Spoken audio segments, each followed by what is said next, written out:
1960s, they had wonderful studies. The Perry Preschool Project went into Ypsilanti, Michigan, in this historically disadvantaged area with the Yeah. best of all intentions. And we know what they say about best intentions.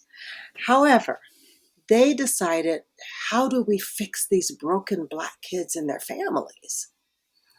And they created a high quality early childhood program. And the participants in this program were 100% Black, 100% poor, and what they labeled as educably mentally retarded, which did not have the stigma that it has today. It was a designation. But what that program showed is that regardless of the environment, if children went into a high quality early childhood program, they could thrive and their lifetime outcomes can be changed. So that's one thing. During that time as well, Head Start was created. And Head Start said, okay, we know high quality early childhood programming helps, but what about the families? So they are the first to consider this two-pronged approach.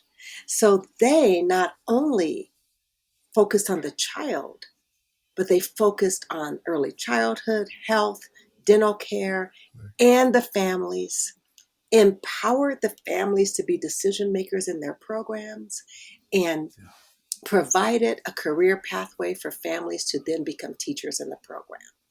So when we talk about the home, we got a lot of work to do around home, community, and systemic racism. Mm-hmm. And we can't do it all. But what can we do? We can focus on early childhood. So Yes. how did that play out, though, in the long run? Because now we know that Head Start is national. Mhm. Is it a viable program still, or did people decide that they needed to fix what didn't need fixing? Mhm. That's such a great question.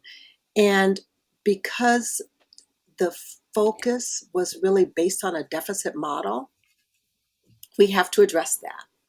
We have to address the inherent racism that created all of these programs in the 60s. But we can't do it without looking at the history.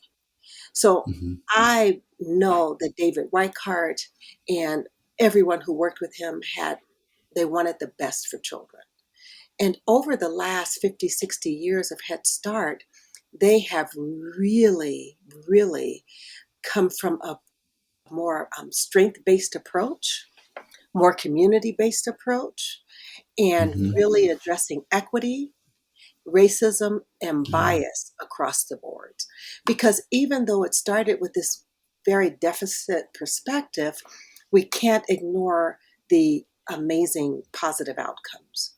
Children, for instance, who participated in the Perry Preschool Project, they're still in this study almost 50 years later.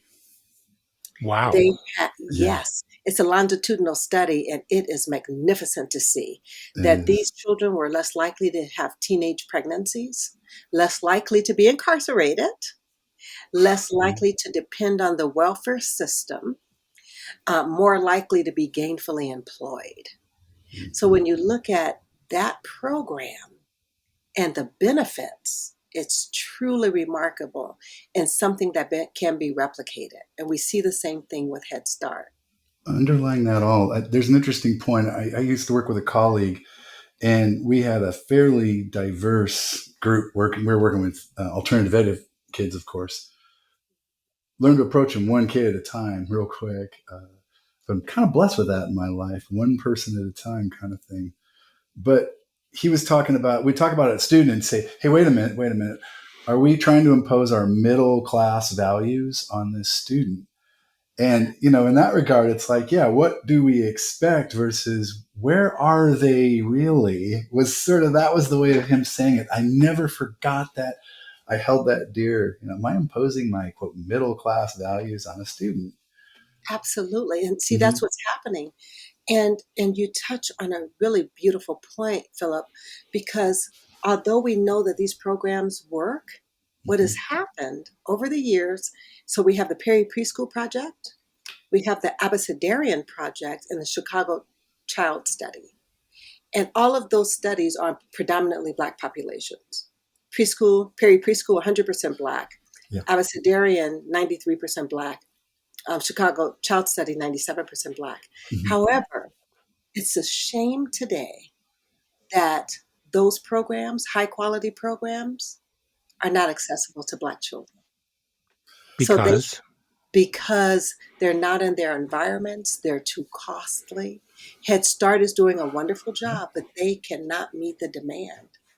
So Yeah. children, when Black children, Hispanic children, Indigenous children, when they go to childcare in their communities, which is where you seek childcare, Mhm. they're of the lowest quality. So they're not reaping the benefit of the data that they contributed to saying this program works for us. Where's the equity? Yeah.